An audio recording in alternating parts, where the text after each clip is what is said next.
Good afternoon, everyone. Good afternoon. Good afternoon. Good afternoon. Thank you all. Thank you, thank you. Thank you, thank you. So let me say, and I love you back. And I love you back. So let me say, my heart is full today. My heart is full today, full of gratitude for the trust you have placed in me, full of love for our country, and full of resolve. The outcome of this election is not what we wanted, not what we fought for, not what we voted for, but hear me when I say, the light of America's promise will always burn bright. As long as we never give up, and as long as we keep fighting.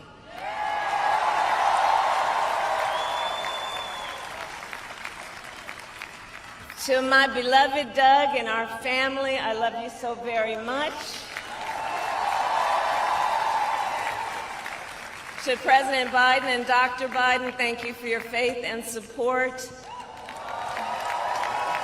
To Governor Walz and the Walz family, I know your service to our nation will continue. And to my extraordinary team, to the volunteers who gave so much of themselves, to the poll workers and the local election officials, I thank you all. Look, I am so proud of the race we ran, and the way we ran it, Over the 107 days of this campaign, we have been intentional about building community and building coalitions, bringing people together from every walk of life and background, united by love of country with enthusiasm and joy in our fight for America's future. And we did it with the knowledge that we all have so much more in common than what separates us. Now, I know folks are feeling and experiencing a range of emotions right now. I get it. But we must accept the results of this election. Earlier today, I spoke with President-elect Trump and congratulated him on his victory. I also told him that we will help him and his team with their transition, and that we will engage in a peaceful transfer of power.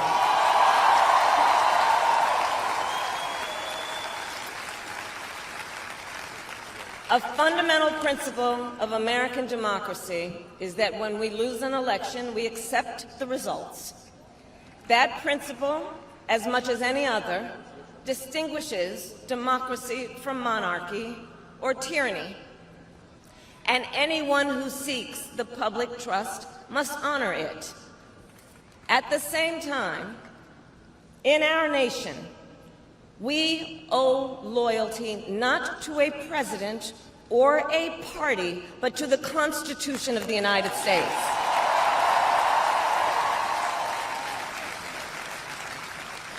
And loyalty to our conscience and to our God.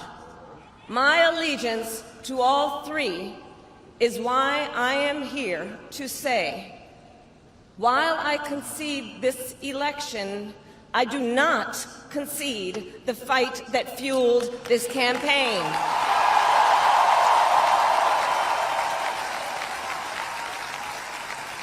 The fight for freedom, for opportunity, for fairness, and the dignity of all people.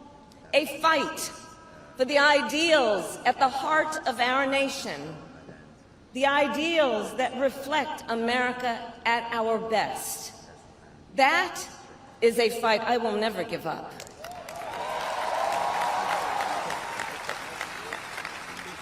I will never give up the fight for a future where Americans can pursue their dreams, ambitions, and aspirations, where the women of America have the freedom to make decisions about their own body and not have their government telling them what to do. We will never give up the fight to protect our schools and our streets from gun violence. And America, we will never give up the fight for our democracy, for the rule of law, for equal justice, and for the sacred idea that every one of us, no matter who we are or where we start out, has certain fundamental rights and freedoms that must be respected and upheld.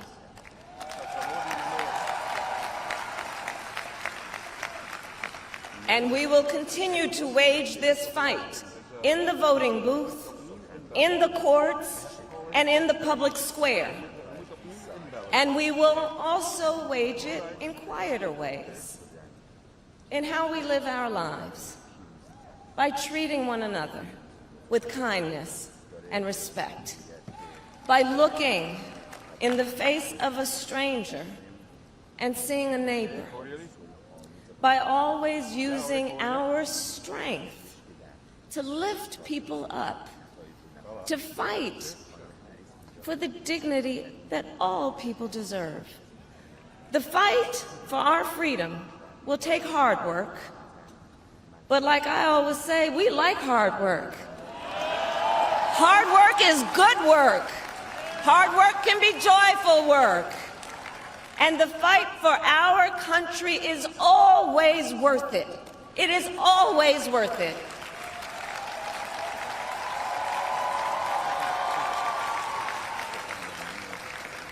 To the young people who are watching, it is, I love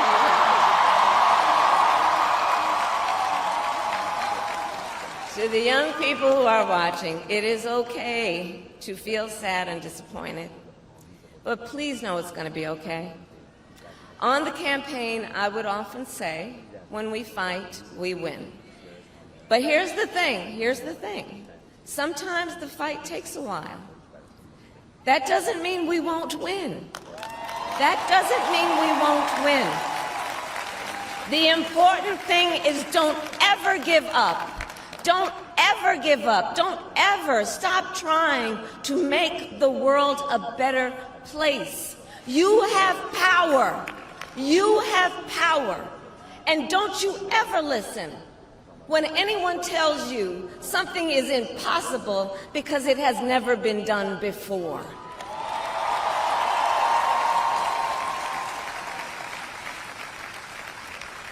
You have the capacity to do extraordinary good in the world. And so to everyone who is watching, do not despair.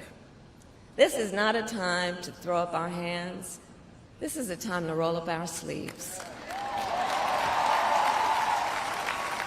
This is a time to organize, to mobilize, and to stay engaged for the sake of freedom and justice and the future that we all know we can build together.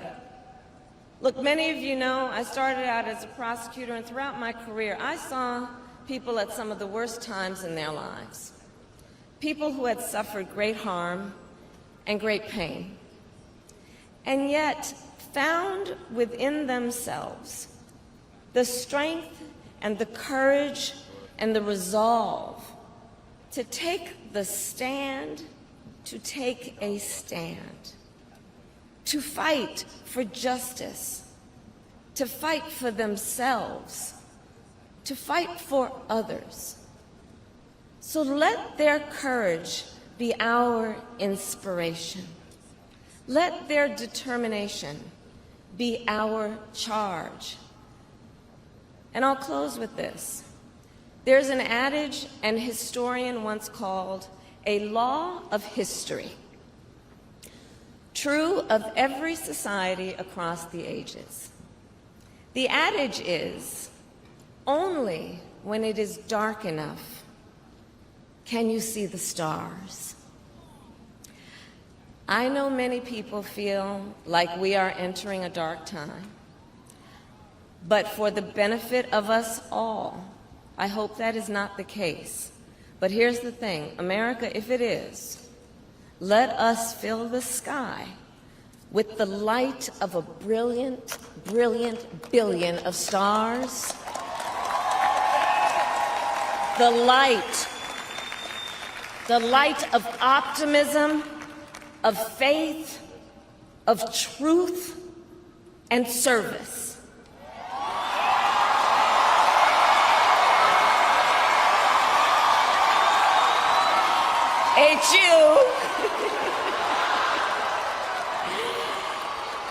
And may that work guide us, even in the face of setbacks, toward the extraordinary promise of the United States of America. I thank you all. May God bless you, and may God bless the United States of America. I thank you all.